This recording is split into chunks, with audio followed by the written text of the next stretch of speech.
തിരുവചന സന്ദേശങ്ങൾ ശ്രവിക്കുന്നതിനായി ഭാഗ്യവചനധാര ഇന്ന് തന്നെ സബ്സ്ക്രൈബ് ചെയ്യുക.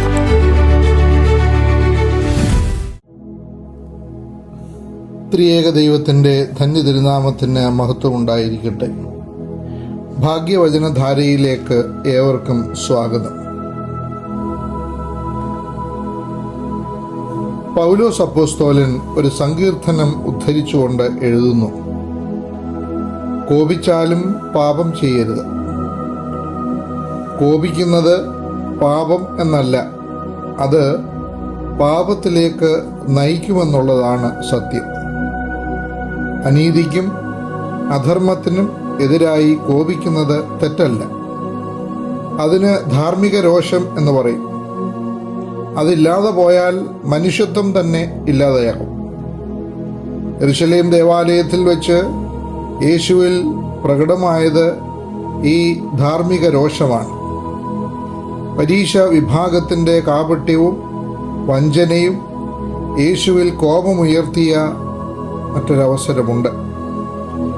നമ്മിൽ ഉയരുന്ന കോപം പലപ്പോഴും സ്വാർത്ഥ താല്പര്യങ്ങളിൽ നിന്നും വഴിതെറ്റിയ നിഗമനങ്ങളിൽ നിന്നും ഉളവാകുന്നവയാണ്.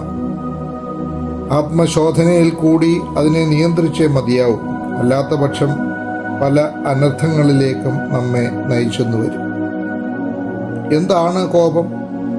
നമ്മുടെ ആഗ്രഹം സഫലമാകാത്തപ്പോഴും പ്രതീക്ഷയ്ക്ക് വിപരീതമായി എന്തെങ്കിലും സംഭവിക്കുമ്പോഴും നമ്മിൽ ജ്വലിച്ചുയരുന്ന പ്രതികരണമെന്ന് വിശേഷിപ്പിക്കാം.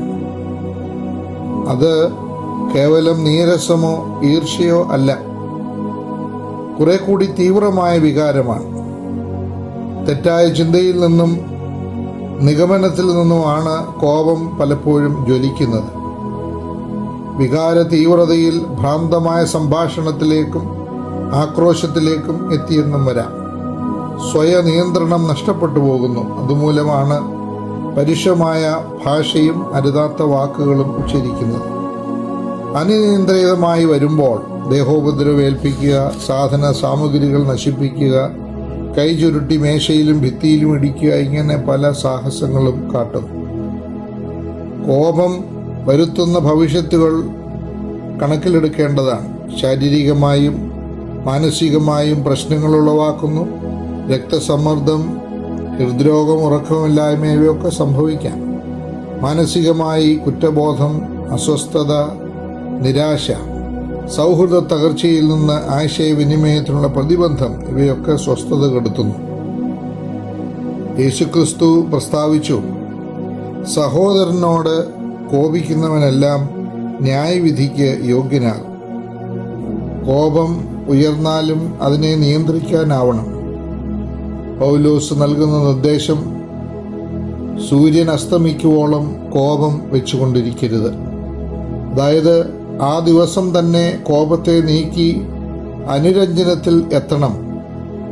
ഇതിനോട് സമാനതയുള്ള ഉപദേശമാണ് പൈതഗോറസ് എന്ന യവന തത്വജ്ഞാനി തൻ്റെ അനുയായികൾക്ക് നൽകുന്നത്. അവർ തമ്മിൽ ക്രോധമോ കോപമോ ഈർഷ്യയോ വന്നുപോയാൽ സൂര്യൻ അസ്തമിക്കുന്നതിന് മുമ്പ് പരസ്പരം ഹസ്തദാനം ചെയ്ത് ചുംബിക്കുകയും രമ്യമാവുകയും വേണം. ഒരു യഹൂദ റബിയുടെ പ്രാർത്ഥനയിൽ ഒരു സഹോദരനോട് പോലും വിദ്വേഷത്തോടെ കിടന്നുറങ്ങാൻ ഇടയാകരുതേ എന്നുണ്ട്. കോപവും വിദ്വേഷവും നാം മനസ്സിൽ വെച്ചുകൊണ്ട് കിടന്നുറങ്ങുന്നതാകയാൽ അത് നമ്മുടെ ഉപബോധ മണ്ഡലത്തിലേക്ക് ഇറങ്ങി കുഴപ്പങ്ങൾ സൃഷ്ടിക്കും.